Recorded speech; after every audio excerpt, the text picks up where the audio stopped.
and familiarities with the life of the Prophet of Islam, his character and teachings, and his native culture and the social conditions prevalent during his life can sometimes lead to misunderstandings. A common area of misunderstanding is the subject of the Prophet's marriage, especially his marriage to Aisha radiallahu ta'ala anha. At the time of her marriage, Aisha radiallahu ta'ala was 6, and at the age of 9, she started living with the Prophet. Unfamiliarities with this course of events can be resolved to some degree by studying the relevant aspects of the lives of the Prophet and Aisha radiallahu anha, and by learning a bit about cultural norms of the time. The Prophet, peace be upon him, first married Hazrat Khadija radiallahu anha, who had been married twice previously and who was the mother of 3 children. Khadija radiallahu anha was the lone wife of the Prophet for 25 years until her demise. At that time, the Prophet's age was approximately 50 years old.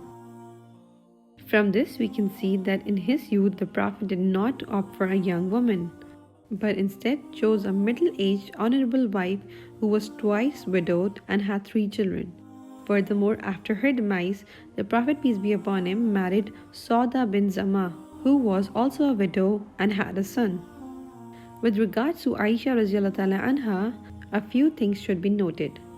Firstly, at the age of 6, she was physically in a position to be married. This is why before marrying the Prophet, peace be upon him, she was already engaged to the son of Jubair ibn Mut'im. However, because of Abu Bakr and his family accepting Islam, Jubair and his wife disliked Aisha coming into their house and therefore cancelled the arrangement.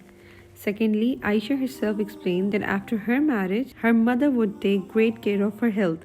Thereafter, when she reached the age of 9 and had become well built, her mother called her one day and got her ready and sent her to the Prophet, peace be upon him, accompanied by some other girls of the Ansar. From the incident, we learned that the Prophet, peace be upon him, did not himself request or demand that Aisha be sent to stay with him.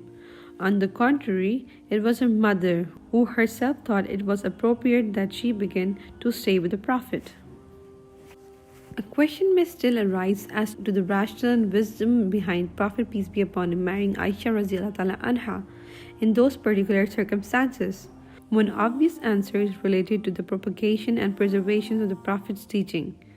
If we look to the Islamic sources, we find that even though a great number of information regarding Prophet Muhammad, peace be upon him's early life as a prophet is recorded, in comparison to the latter years, it is minimal. For the propagations and preservations of Prophet Muhammad, peace be upon him's teaching, Allah subhanahu wa ta'ala destined for a great number of young companions to carry out the great task. Abu Huraira, Anas ibn Malik, Abdullah ibn Umar, Jabir bin Abdullah, and Abdullah ibn Amr were some of the young companions who have narrated the most ahadith from the Prophet, peace be upon him, and who have conveyed most of his teachings to the generation that followed them. These young men preserved as much as they could from staying in the company of Prophet Muhammad, peace be upon him. But matters related to the Prophet's private, marital, and domestic life could only be known by a wife. Allah chose Aisha radiallahu ta'ala anha for this important role. Young and highly intelligent, she is amongst those companions who have narrated the most ahadith from the Prophet, peace be upon him. Her contribution is so significant that if her narrations were to be taken out from the book of Hadith, there would be great difficulty in understanding some matters.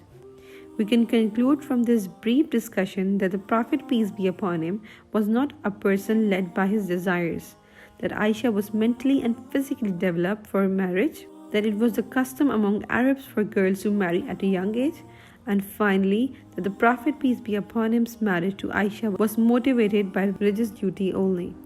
She herself reports, Allah's Messenger, peace be upon him, said to me, "You were shown to me twice in my dreams before I married you. I saw an angel carrying you in a silken piece of cloth, and I said to him, Uncover, and behold, it was you."